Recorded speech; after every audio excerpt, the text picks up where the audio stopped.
우리 설 명절 연휴 기간이니까 이렇게 한번 인사합니다. 새해 복 많이 받으십시오. 새해 복 많이 받으십시오. 새해 복 많이 받으십시오. 네. 우리 교회가 장로교회라 되게 엄숙하고 그런데 저도 우리가 예배 드릴 때 하나님 앞에 기쁨으로 나아오니까 우리 좀 즐겁고 기쁨으로 예배 드렸으면 좋겠다 이런 생각이 들었습니다. 오늘 말씀의 제목은 나도 나를 예뻐해야 인생이 시작됩니다. 나도 나를 예뻐해야 인생이 시작됩니다. 입니다. 설 연휴입니다. 저도 어렸을 적에 이렇게 설 때 할머님 중심으로 해서 큰 집에 모일 때마다 명절 날이 그렇게 썩 좋지만은 않았습니다. 왜냐하면 이렇게 고모님도 뵙고 또 1년에 한 번씩 뵈면 꼭 그분들이 평가를 하시는 겁니다. 평가들 있고 또 형제 자매들끼리 보이지 않는 그 약간 비교 같은 게 좀 있더라고요. 그래서 어렸을 적에 친척들 만나는 게 조금 불편할 때가 좀 있었습니다. 그리고 이제 담임 목사가 돼서 명절을 앞두고 우리 성도님들을 이렇게 생각하니까 시대가 점점 흐를수록 명절 보내는 길이 그렇게 좋지만은 않겠다 이런 생각이 더 많이 들기 시작합니다. 그래서 오늘 우리가 이 말씀을 통해서 오늘 우리 교회 표도 그렇고 또 여러분들이 명절을 앞두고 우리 또 일가 친척 만날 때에도 오늘 이 말씀이 여러분들의 큰 힘이 되었으면 좋겠습니다. 지난주에 하나님이 저와 여러분들을 위해서 이런 선언을 하셨습니다. 내가 너로 인하여 기쁨을 이기지 못하겠다. 내가 너로 인하여서 기쁨을 이기지 못하겠다. 여러분 얼마나 좋은 말씀입니까? 그렇죠? 나를 향해서 그렇게 기쁨을 이기지 못할 정도로 나를 사랑해 주는 존재가 있다. 하나님이 선언을 하신 겁니다. 그래서 지난주 설교 말씀이 하나님 눈에 예쁘면 다 된 것입니다. 그 말씀 드렸습니다. 개 고양이도 주인이 그 개 고양이 길냥이들 잘 사랑해 주면 그 개 고양이가 얼마나 행복해 합니까? 여러분 인생 우리 가족들이 있지만 다 인생 혼자라고 그럽니다. 그렇죠? 각자 도생의 시대를 삽니다. 죽을 때도 사실 가족들이 있지만 우리가 죽음 끝에는 결국 혼자인 것입니다. 혼자입니다. 중환자실에 혼자 있죠. 대부분 혼자 있죠. 그렇죠? 혼자입니다. 그런데 하나님이 저와 여러분들을 내가 너로 인하여 기쁨을 이기지 못한다. 그래서 하나님 눈에 예쁘면 다 된 것일 수 있는 겁니다. 여러분 우리가 눈을 뜨고 살아가지만 영적인 눈이 있다고 그러지 않습니까? 그 영적인 눈을 통해서 하나님의 그 뜨거운 사랑의 시선이 내게 있다면 우리가 감옥이 됐던 병실이 됐던 절망의 자리에 있든 우리의 인생은 거기서부터 시작될 수 있고 모든 문제들이 다 열려지는 길이 거기서 우리에게 나타날 수 있다는 겁니다. 그래서 하나님 눈에 예쁘면 다 된 겁니다. 그렇죠? 자, 그런데 이제 하나님은 그렇게 우리에게 말씀하셨습니다. 내가 너희로 인하여 기쁨을 이기지 못한다. 그러면 그 하나님이 우리를 향한 그 사랑이 우리의 삶 가운데 들어와서 우리도 나를 너무 사랑하시는 그 하나님 때문에 기쁘게 살아야 되는데 현실은 그렇지 못합니다. 분명히 말씀을 통해서 그 말씀이 내 안에 확신이 들었지만 우리가 거울을 보거나 우리의 일상 앞에서 한숨이 먼저 나옵니다. 나는 왜 이거밖에 되지 못할까? 나는 왜 저 사람처럼 되지 못할까? 여러분 이것은 단순한 자존감의 문제가 아닌 것입니다. 이것은 하나님이 우리에게 선언하신 것에 대한 우리의 불순종이 될 수 있다는 겁니다. 로마서 8장 1절은 이렇게 말씀합니다. 그러므로 이제 그리스도 예수 안에 있는 자에게는 결코 정죄함이 없다 그럽니다. 이것은 감정적인 위로가 아니고 법전적인 판결인 것입니다. 판사가 피고 이렇게 징역에 처한다 판결을 내린 겁니다. 하나님이 예수님의 피로 저와 여러분들을 의롭다 하시고 우리의 정죄를 법적으로 철회하셨습니다. 뭐냐? 하나님은 우리를 내가 너로 인하여 기쁨을 이기지 못하는 존귀한 존재라고 우리에게 판결을 내렸는데, 우리는 매일 아침마다 거울을 보면서 나는 하나님 그런 존재가 못 됩니다. 이것은 하나님에 대한 단순한 우리의 불만을 표현하는 것이 아니고 불순종인 겁니다. 불순종인 겁니다. 그래서 오늘 시편 기자는 14절에서 이렇게 말씀하고 있지 않습니까? 내가 주님께 감사하는 것은 나를 지으심이 심히 기묘하심이라 그럽니다. 기묘하다. 뭐냐면 하나님이 나를 지으신 것이 기이하고 또 묘하다는 겁니다. 세상의 법칙과 상식을 깨트리는 초자연적인 신비라는 겁니다. 세상에 보면 불가사의한 7대 일들이 있다고 그러지 않습니까? 여러분, 이 세상에서 가장 신비롭고 불가사의한 일은 뭐냐면 바로 나입니다. 예. 세상에 신기하고 놀라운 일들이 많지만 가장 신기한 일은 여러분 나입니다. 하나님이 나를 만드신 것이 신기한 겁니다. 그렇지 않으세요?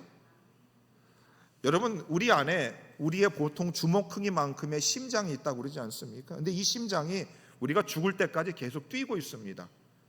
심장이 신기하지 않습니까? 쉬지 않고 계속 뛰지 않습니까? 굉장히 신기한 겁니다. 의학체절 같은 데 보면 여러분 몸의 신비에 대해서 여러분 의사들이 나와 굉장히 강의들을 많이 합니다. 우리 몸이 신비하다는 겁니다. 여러분 잘 생각해 보시면 정말 이 세상에 신기한 중에 신기한 것, 신비한 것 중에 신비한 것은 바로 나입니다. 나를 만드심이 기묘하다는 겁니다. 이해될 수 없지요, 여러분. 여러분, 우리가 몸에 상처가 났습니다. 피가 납니다. 그런데 약을 먹지 않아도 가만히 지혈만 하면 피가 굳어버립니다. 그렇죠? 그리고 시간이 좀 지나면 딱지가 집니다. 그리고 딱지가 알아서 떼집니다. 그리고 새살이 돋습니다. 신기하지 않습니까? 억지로 강요하려고 하지 마세요. 그렇죠? 신기한 겁니다. 내가 주님께 감사한 것은 주님이 나를 지으신 것이 기묘합니다. 세상에 신비롭고 신기한 거 여러분 볼 것 없이 나를 보면 신비로운 겁니다. 그래서 이 히브리어 원어가 팔라라고 하는 것은 뭐냐면 이스라엘 백성들이 애굽에서 400년 동안 종살이를 합니다. 하나님이 그들을 구원하기 위해서 10가지의 재앙을 그 땅에 내립니다. 그런데 참 신기한 게 뭐냐, 하나님께서 이스라엘 백성들만 애굽 사람들과 따로 떼어 구별하셔서 그들만 살려내십니다. 따로 떼어 구별됐다는 겁니다. 하나님이 저와 여러분들을 만드신 것이 기묘하다라고 하는 것은 뭐냐면 따로 떼어 놓는다는 겁니다.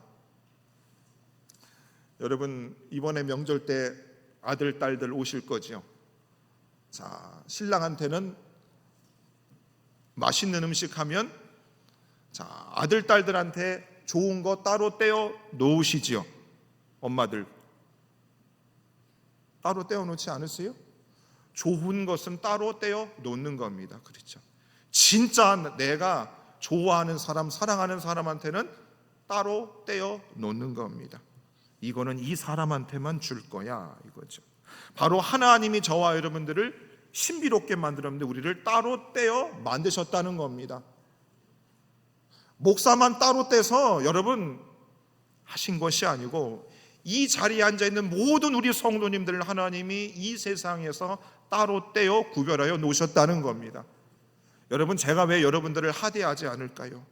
왜 제가 여러분들에게 반말하지 않겠습니까? 물론 젊은 집사님들한테 가끔 반말할 때 있습니다. 동생 같아서. 왜 그럴까요? 하나님이 여러분들을 따로 떼어 구별하여 놓으셨습니다. 어떤 피조물이 여러분들을 그렇게 대할 수 있겠습니까? 그런데 문제는 내가 거울을 보면서 나를 그렇게 하찮게 본다 이 말입니다. 하나님은 우리를 공장에서 찍어내지 않으셨습니다.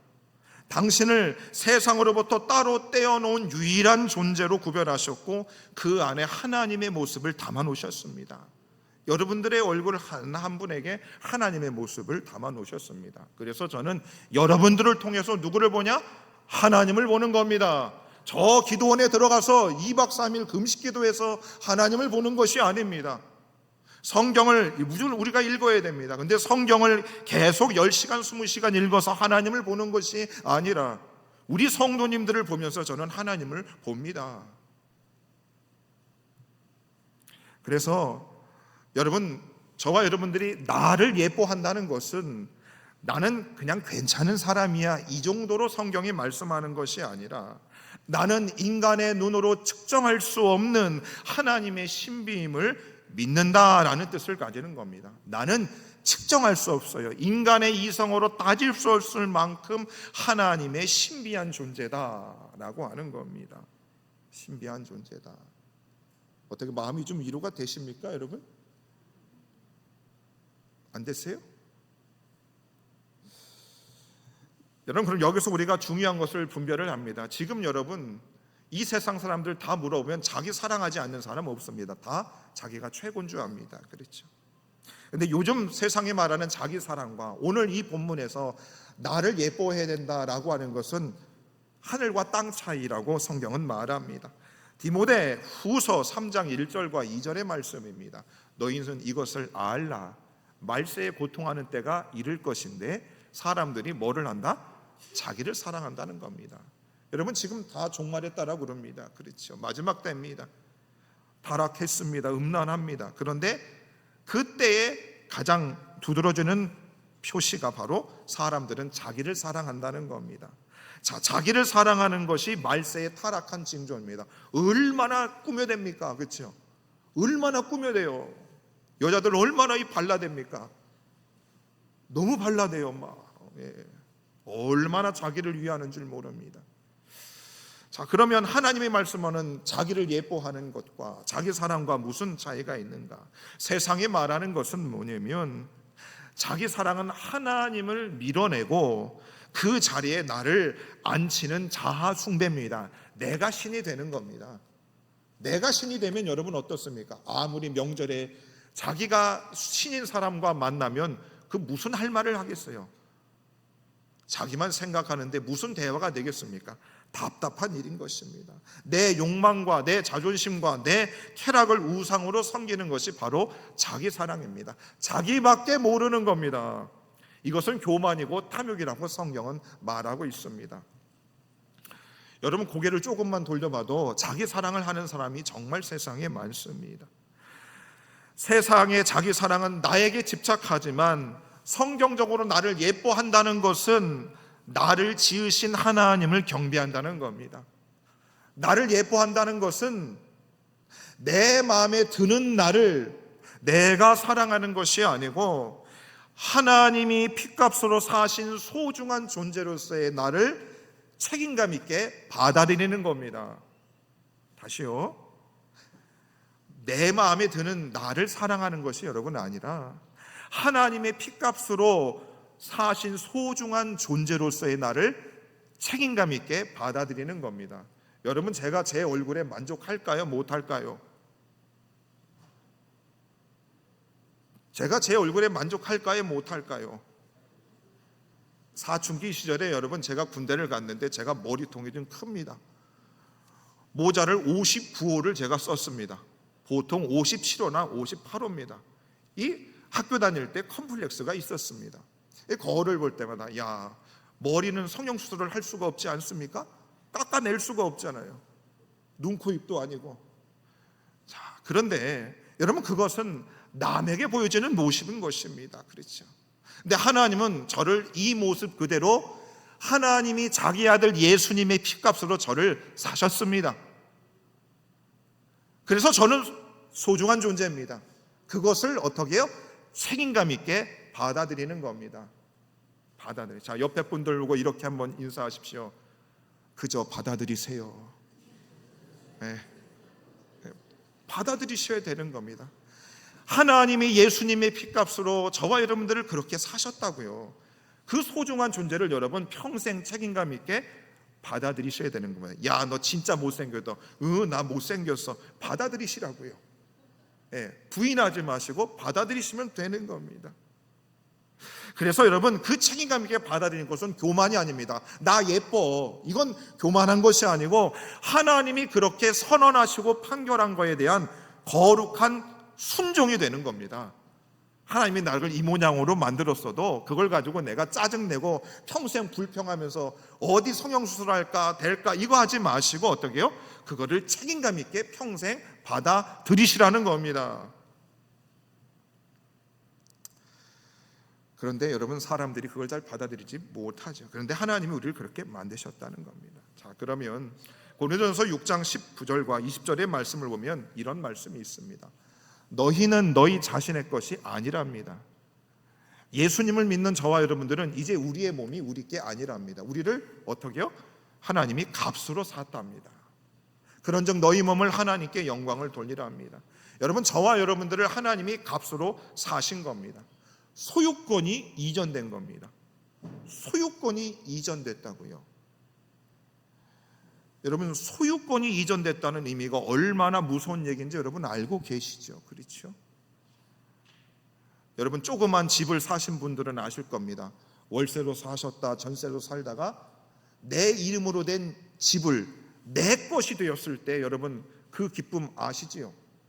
월세랑 전세는 벽에다 못 하나 제대로 못 박습니다. 주인이 있으니까 내 게 아니라 그런 겁니다. 근데 소유권이 이전됐다는 겁니다. 저와 여러분들은 소유권이 이전됐어요. 우리는 우리의 것이 아니라는 겁니다. 값으로 샀다는 겁니다. 얼마를 우리가 값으로 하나님이 사셨는가? 예수님 값으로 산 사람들입니다. 예수님 몸값이 여러분 얼마나 될 것 같습니까? 연봉 5천 버시는 분들 손 한번 들어보세요. 연봉 1억 넘으시는 분들.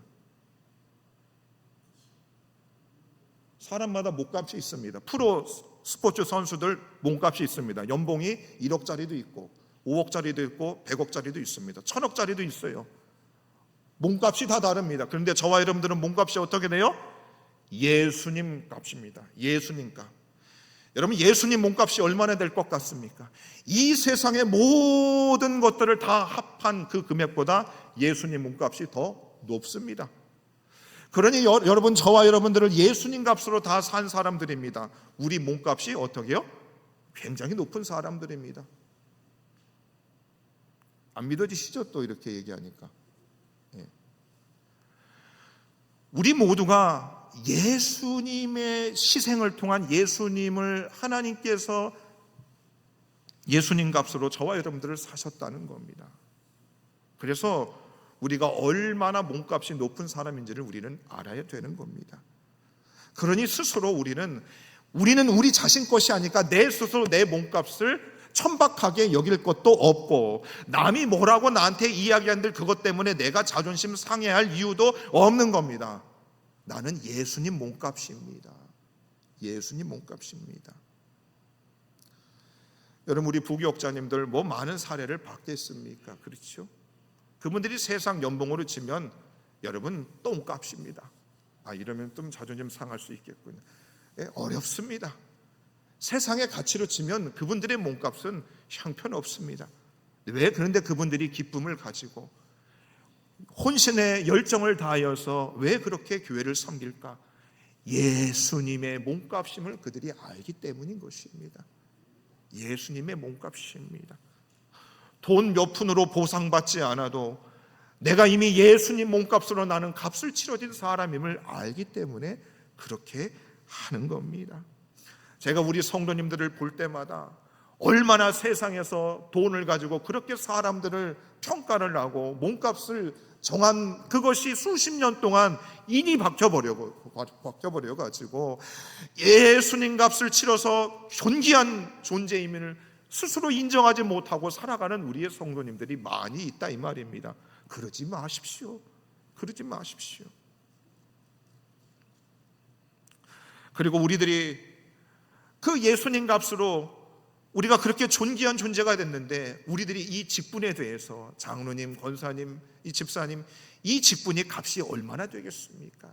예수님이 우리를 하나님 자녀로 삼으신 그 값이 가장 값비싼 겁니다.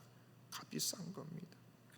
그래서 여러분, 저와 여러분들은 소유권이 이전된 사람들입니다. 우리는 우리의 것이 아니고 하나님의 것이 된 것입니다. 소유권이 이전됐습니다. 그래서 왜 십자가를 지고 나를 좇으라고 말씀하셨을까요? 너희의 온 사한 제물로 나에게 드리라 바치라는 왜 말씀을 주셨을까요? 왜? 우리는 이제 우리 것이 아니기 때문인 것입니다. 교회에서 순종하라는 것이 여러분 이상한 게 아닙니다. 왜? 성경은 우리가 이제 더 이상 우리 게 아닌 것을 말씀해 주기 때문입니다. 하나님이 그렇게 자기 아들 예수의 피로 우리를 값비싸게 사셨습니다. 소유권이 이전됐습니다. 그리고 이사야 49장 16절에서 이렇게 말합니다. 내가 너를 내 손바닥에 새겼다. 너 내 거다. 너 네 인생 네 거 아니다. 내 거다. 이거를 강하게 말씀하시는 겁니다. 그래서 우리는 얼마짜리냐? 값으로 매길 수 없는 겁니다. 값을 굳이 매기려면 예수님 짤이다 그러는 겁니다. 그래서 여러분 이번에 명절에 내려가셔서 우리 조카들 너 연봉이 얼마야? 그러면 나 예수님 연봉이야 그러면 됩니다. 뭔 소리야? 예수님 연봉이라고. 못 알아먹으면 하는 수 없는 겁니다. 하나님이 예수의 생명값을 치르고 사셔서 그 손바닥에 이름을 새기셨는데 여러분들이 무슨 권리로 자신을 무가치하다고 정죄할 수 있겠습니까? 정죄하시면 안 되는 겁니다. 안 되는 거예요. 나를 예뻐하는 것은 십자가의 보혈이 헛되지 않음을 증명하는 겁니다. 여러분, 여러분이 스스로를 비천하게 여기면 예수님의 십자가의 죽으심이 헛된 겁니다. 헐값이 되어버리는 것입니다. 예수님의 피가 나를 기묘한 존재로 나를 만드셨다. 회복시켜 주셨다. 이것이 십자가의 능력을 믿는 것입니다. 믿는 것입니다. 베드로전서 2장 9절에 보면 너희는 택하신 족속이요 그의 소유된 백성이니 그의 소유된 백성이니 우리는 하나님께서 예수님을 우리에게 내어주셔서 예수님 자리로 값비싸게 우리는 하나님의 소유된 백성이 된 사람들입니다. 그런데 사단은 우리에게 늘 공격하죠. 너는 우리의 부족한 현재를 공격합니다. 부족한 현재를 공격합니다. 그런데 이 공격을 여러분이 이기셔야 되는 겁니다. 거울을 볼 때마다 여러분 이겨내셔야 되는 겁니다. 어떻게 이겨낼 수 있는가? 에베소 2장 10절의 말씀은 이렇습니다. 우리는 아들 예수님의 희생을 통하여 값으로 산 우리들은 그가 만드셨다. 그가 만드셨다. 만드셨다고 하는 이 원어가 포이에마입니다. 포이에마. 바로 그때 당시에 이 포이에마라고 하는 이 뜻은 장인이 심혈을 기울여 빚은 단 하나의 작품을 뜻하는 것입니다. 하나님이 여러분들을 대충 찍어내지 않으셨다는 겁니다. 하나님의 숨결과 영감을 담아 한 자 한 자, 한 몸 한 몸 여러분들을 만드셨다는 겁니다. 여러분들은 이 세상에 단 유일한 하나님의 걸작품이 된다 말씀하고 있습니다. 걸작품인 것입니다. 이 단어로부터 바로 시, 포엠이라는 영어가 나오게 되었습니다. 여러분 시를 읽어보신 분들 알 겁니다. 시의 단어들이 어떻습니까? 어떤 한 대상과 존재를 향해서 아름다운 문장으로 표현한 것이 시입니다. 하나님이 저와 여러분들을 단 하나의 아름다운 작품으로 저와 여러분들을 그렇게 만드셨다는 겁니다. 그런데 문제는 뭐냐? 현재의 우리의 모습입니다. 자, 위대한 예술가들이 위대한 작품을 만들 때 평범한 사람들의 눈에는 아무것도 보이지가 않습니다. 그런데 위대한 조각가들은 아는 겁니다. 하나님은 죄로 죽었던 저와 여러분들을 향해서 우리를 죄로부터 건져내어 하나님의 작업대에 우리를 놓고 하나님의 정으로 우리를 계속 빚어가고 계시는 겁니다. 정을 들고 우리를 깎아내고 계시는 겁니다. 여러분 공사 현장을 가보십시오. 그렇죠? 공사 현장 가면 어떻습니까? 그곳에 무슨 아름다운 아파트가 들어서겠는가, 어떤 좋은 건축물이 들어섰는가 사람들의 눈에 보이지 않습니다.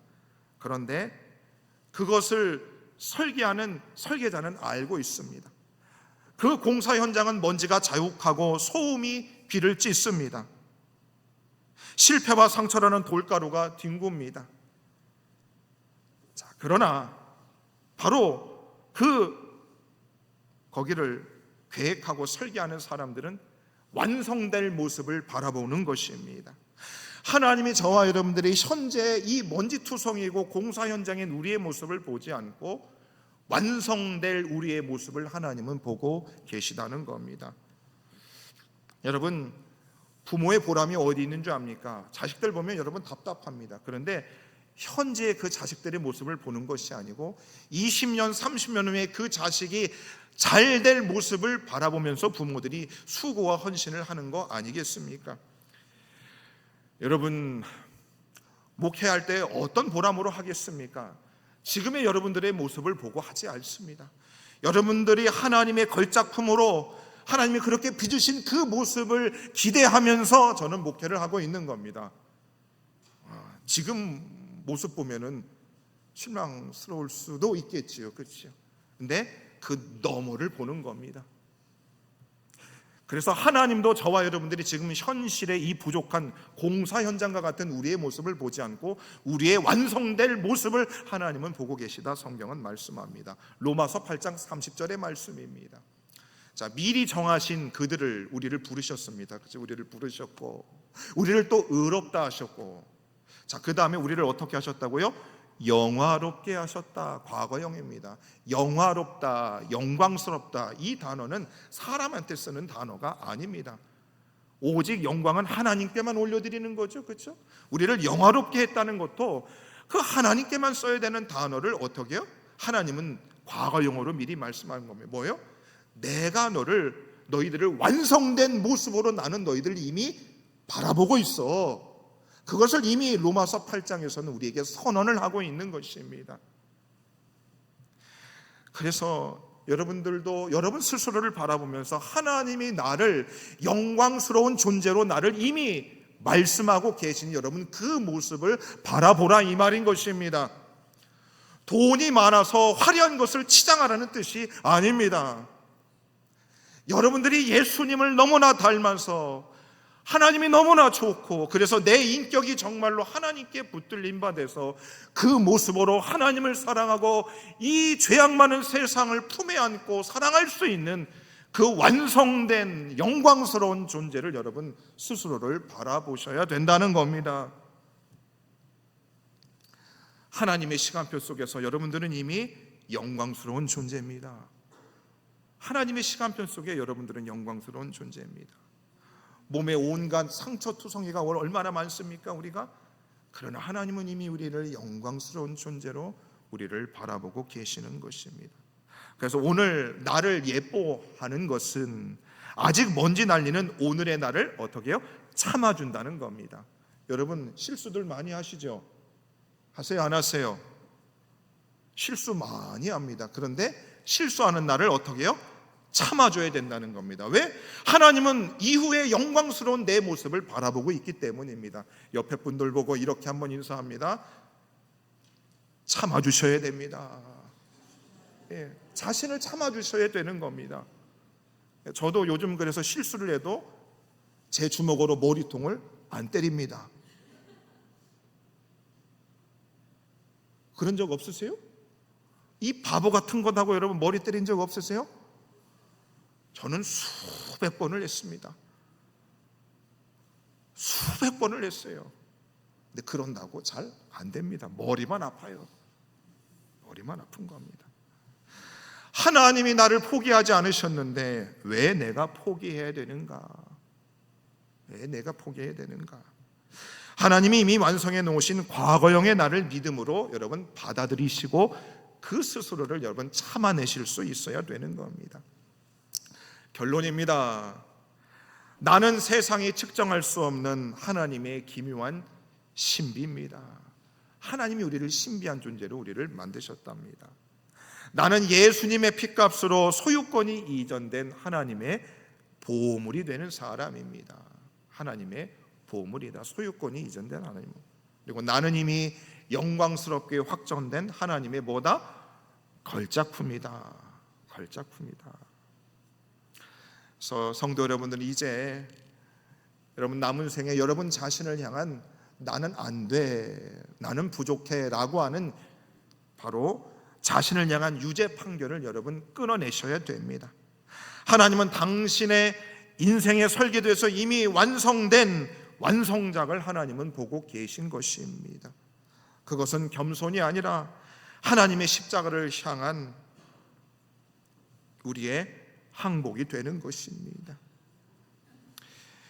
이제 여러분들 명절 연휴를 보내시면서 또 여러분 매일 아침마다 거울을 보시면서 세상의 소리를 끄시고 하나님의 판결문을 선포하셔야 되는 겁니다.